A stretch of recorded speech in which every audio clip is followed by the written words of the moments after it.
Hi there. Let's take a look at Polkadot. I'll show you the Wyckoff market structure, then the shorter term trend so you know how market momentum is shifting. This is education content only, not financial advice.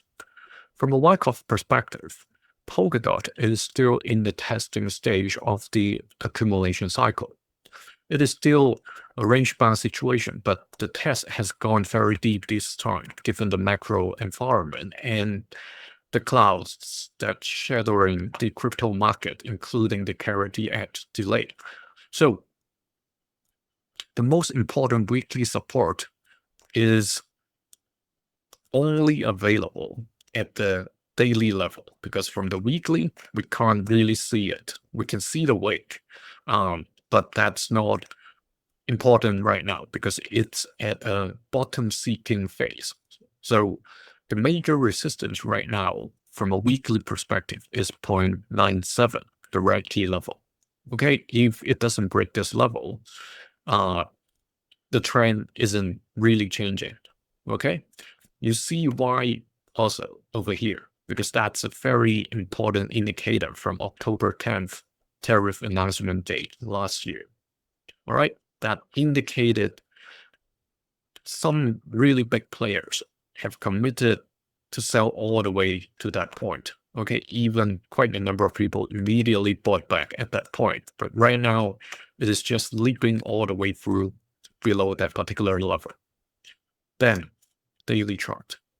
So, what we are seeing here is that it has broken the 80 cents line that I talked about last week.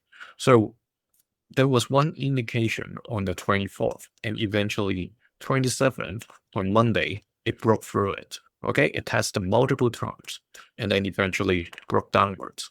So there was a lower high indication, but then this drop on Monday was earlier than, slightly earlier than expected, but not something impossible.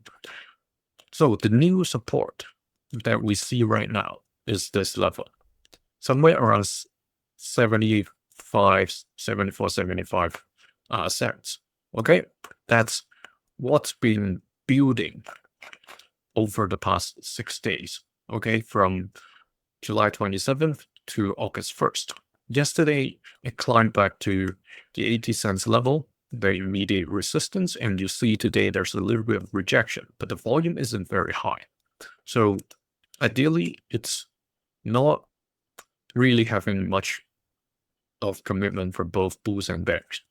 And what's important here is that if we draw a channel box, okay, if we just focus on a very ultra short term, it looks like it is going to trend up and it is gapping towards this triangle.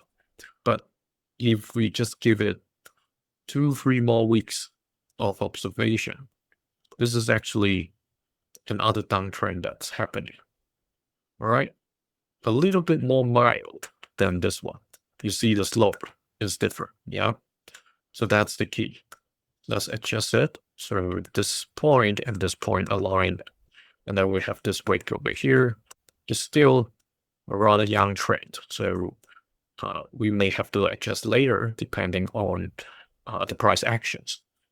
So the key over here is that I talked about this seemingly ascending trend, right?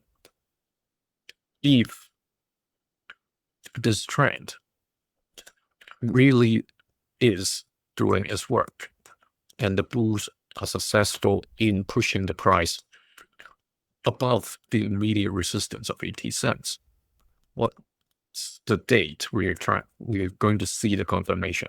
That's the 6th of August. All right, the 2C's decision for this particular challenge by the bulls, whether they can push through to 80 cents, above 80 cents, we'll find out in a few days. However, immediately the next day on the 7th, okay, it's getting a little bit crowded. This is the 6th. Immediately on the 7th, we've got another point right around here. That's the gap between the ascending trend support and the ceiling of the bigger downtrend. Okay, this shorter term downtrend from beginning of the month. That means either it breaks the ceiling, ending this downtrend, or it gets rejected and falls through both the uptrend support and this 80 cents line, and once again come back to test this new support of 75 cents. It may go even further to challenge the 70 cents because that's where the channel bottom is. So in the next few days, we're going to see whether Polkadot's bottom-seeking momentum is going to continue. If you're interested to access these sessions 2 days earlier, like current channel members, join them now. See you in the next one. Thank you.